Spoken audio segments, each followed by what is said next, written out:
ठीक है.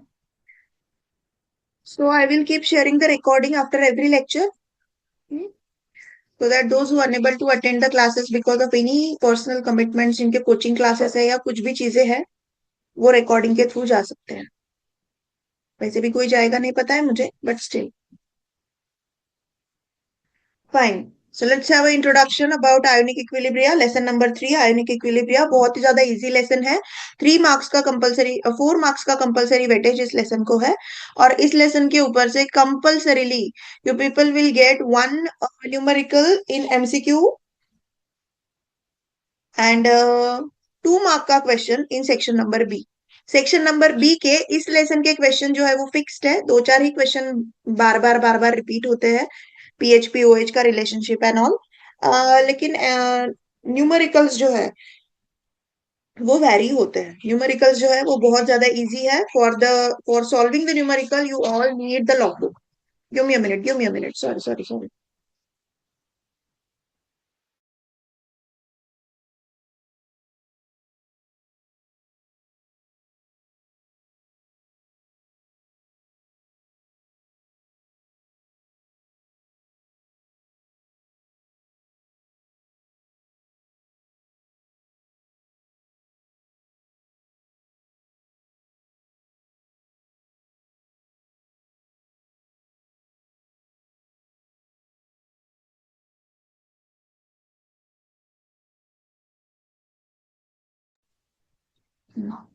ठीक है. So ionic equilibria is the lesson which is completely based on acid and base. How the acid is going to react with water, how the base is going to react with water, what are the various conditions of acids and base in the aqueous solution, and how the particularly water is going to act as acid and base. And again, very important thing comes over here is the that particular point is the water itself, कि why water when reacts with a salt जैसे कि NaCl, salt के साथ water के साथ react हो गया तो वो पर्टिकुलर NaCl किस प्रकार से डिसोसिएट होता है, आयंस किस प्रकार से फॉर्म होते हैं. पानी के अंदर किसी भी प्रकार के आयंस अगर फॉर्म हो रहे हैं तो वो पर्टिकुलरली आयंस स्ट्रॉन्ग इलेक्ट्रोलाइट के हैं या वीक इलेक्ट्रोलाइट के हैं. ठीक है. इस पर्टिकुलर लेसन के अंदर बेस्ड रहने वाले जो बहुत ही मीन्स मेन फंडामेंटल चीजें जो है वो हम लोगों ने most of the time went of factor और केमिकल काइनेटिक्स के अंदर सीखे हुए हैं. So it will be very much helpful for us to directly jump start from the to directly jump start on the directly on the topic. ठीक है. So basically we are going to start from the electrolytes. Electrolytes के अंदर हम लोगों ने मतलब previous थोड़ा history बता देती हूँ कि जो हम लोगों ने इलेक्ट्रोलाइट्स के बारे में ऑलरेडी सीखा हुआ है. तो इलेक्ट्रोलाइट्स के बारे में हमने एक्चुअली जो सीखा है दैट इज ऐसे पर्टिकुलर कंपाउंड्स जो सॉल्वेंट के अंदर जाने के बाद डिसोसिएट कर जाते हैं. ठीक है. ऐसे पर्टिकुलर सॉल्ट्स जो पानी के अंदर जाने के बाद डिसोसिएट कर जाते हैं. ठीक है. जैसे हम लोगों ने NaCl देखा, KCl देखा, ये जो सारे सॉल्ट है या फिर कोई भी स्ट्रॉन्ग एसिड है HCl है या फिर NaOH है, बेसिस जो है जो पानी के अंदर जाने के बाद डिसोसिएट कर जाते हैं, ऐसे कंपाउंड को इलेक्ट्रोलाइट्स बोलते हैं. डिसोसिएट करने वाले कंपाउंड को इलेक्ट्रोलाइट्स बोलते हैं. फिर नॉन इलेक्ट्रोलाइट्स कौन से हैं, उसके भी एग्जांपल्स हम लोगों ने वेंट ऑफ फैक्टर्स के अंदर देखे हुए हैं. वो जो सारे कंपाउंड्स हम लोगों ने देखे थे बेंजीन यूरिया, ये पानी के अंदर डिसॉल्व हो जाते हैं. They undergo dissolution in water but do not ionize. वो आयोनाइज नहीं हो जाते, आयोनिक फॉर्म के अंदर ब्रेक डाउन नहीं होते. ऐसे वाले कंपाउंड्स को हम लोगों ने नॉन इलेक्ट्रोलाइट्स बोला था. ठीक है. तो ये जी AgNO3 जो है, AgCl जो है, जो किसी भी एक्वियस सॉल्यूशन के अंदर जाने के बाद डिसोसिएट कर जाते हैं with the help of water, ऐसे वाले कंपाउंड को इलेक्ट्रोलाइट्स बोलते हैं. ठीक है.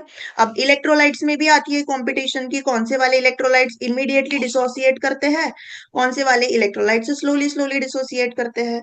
सो जो पर्टिकुलरली कंपाउंड्स पानी के अंदर जाते बराबर ही इमीडिएटली डिसोसिएट करेंगे उनको बोलेंगे स्ट्रॉन्ग इलेक्ट्रोलाइट. और जो स्लोली डिसोसिएट करेंगे या फिर डिसोसिएशन उनका कम है या फिर इक्विलिब्रियम रिएक्शन का more shifting towards the left side only because of the instability of the product side, ऐसे वाले कंपाउंड्स को हम लोग नॉन इलेक्ट्रोलाइट्स बोलेंगे. है ना. तो electrolytes are specifically divided into two: strong electrolyte and weak electrolyte, and you can see the examples of strong electrolyte already on the screen. सही है? क्या आप सब लोग देख पा रहे हो स्क्रीन को? Yes, ma'am. Yes, ma'am. Yes or no? Yes, ma'am. Yes, ma'am. Yes, ma'am. Yes. So strong acid HCl जैसा, strong base NaOH जैसा, या फिर NaCl जैसे, KCl जैसे जो सॉल्ट्स है जो पानी के अंदर जाते बराबर ही आयोनिक फॉर्म के अंदर डिसोसिएट कर जाते हैं, ऐसे कंपाउंड को स्ट्रॉन्ग इलेक्ट्रोलाइट्स बोलते हैं. ठीक है, fine. Next, weak electrolyte. Weak electrolytes जो है वो पानी के अंदर जाने के बाद ऑफ कोर्स डिसोसिएट करेंगे, because they comes under the name electrolytes only. Non electrolytes तो वो है ही नहीं, इलेक्ट्रोलाइट्स ही है. पानी के अंदर जाने के बाद, एक्वियस सॉल्यूशन के अंदर जाने के बाद ऑफ कोर्स डिसोसिएट करेंगे, लेकिन उनका जो डिसोसिएशन का जो क्वांटिटी है, जो डिसोसिएशन का अमाउंट है, वो ऑफ कोर्स स्ट्रॉन्ग इलेक्ट्रोलाइट से बहुत ज्यादा कम है. अब जो वीक इलेक्ट्रोलाइट है वो इक्विलिब्रियम फॉर्म में रहते हैं. कुछ जो कंपाउंड जो आयन फॉर्म में कन्वर्ट हो गए हैं वो आयन फॉर्म में रहेंगे. जो आयन फॉर्म में कन्वर्ट हुए ही नहीं वो नॉन इलेक्ट्रोलाइट के मतलब कंपाउंड के फॉर्म में ही रहेंगे. तो इसीलिए रिएक्शन के ऊपर रिवर्सिबल एरो दिखाया जाता है. रिवर्सिबल एरो दिखाने का मतलब ही ये होता है कि कुछ कुछ कंपाउंड्स, अगर मैंने 5 एसिटिक एसिड मॉलिक्यूल ले लिए जो कि वीक इलेक्ट्रोलाइट है, 5 या 10 एसिटिक एसिड मॉलिक्यूल्स ले लिए, तो होता यह है वीक इलेक्ट्रोलाइट इस प्रकार से डिसोसिएट होता है कि पांच पांच में से शायद मतलब 10 में से शायद 7 या 8 एसिटिक एसिड ही एसिटेट आयंस के अंदर कन्वर्ट होते हैं. बाकी के 3-4 जो है वो एसिटिक एसिड के फॉर्म में ही रहते हैं. एसिटिक एसिड के फॉर्म में ही वो रहते हैं.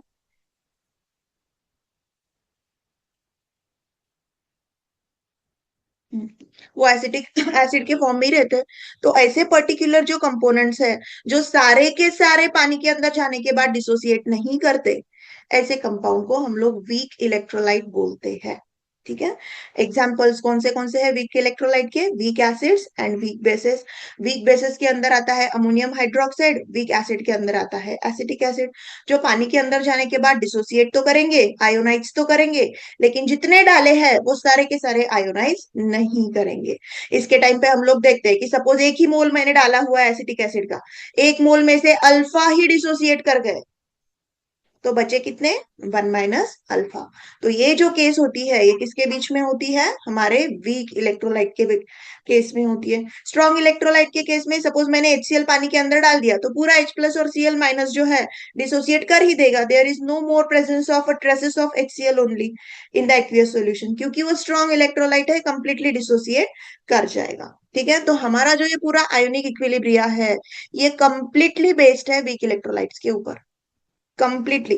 स्ट्रॉन्ग का तो सवाल ही नहीं आता. स्ट्रॉन्ग इलेक्ट्रोलाइट पानी के अंदर डाल दिया, एक्वियस सॉल्यूशन में डाल दिया, किसी भी सॉल्वेंट के अंदर डाल दिया, कंप्लीटली डिसोसिएट हो जाएगा. उसका ओरिजिनल मॉलिक्यूल के कोई ट्रेसेस उस एक्वियस सॉल्यूशन में और सॉल्वेंट में बचते ही नहीं है. इसीलिए there is no more study of strong electrolyte in the entire lesson. लेकिन वीक इलेक्ट्रोलाइट के बारे में ही पूरा लेसन है, जो कि मतलब प्रोडक्ट साइड में भी कुछ क्वांटिटी है, रिएक्टेंट साइड में भी कुछ क्वांटिटी है. तो ऐसे वाले पूरे लेसन जो है, पूरा जो हमारा आयोनिक इक्विलिब्रिया बेस्ड है, that is completely based on weak electrolytes. Clear? Let's move. ये पूरा इंट्रोडक्शन है, इसके ऊपर कोई क्वेश्चन आपको एग्जाम में नहीं मिलेगा.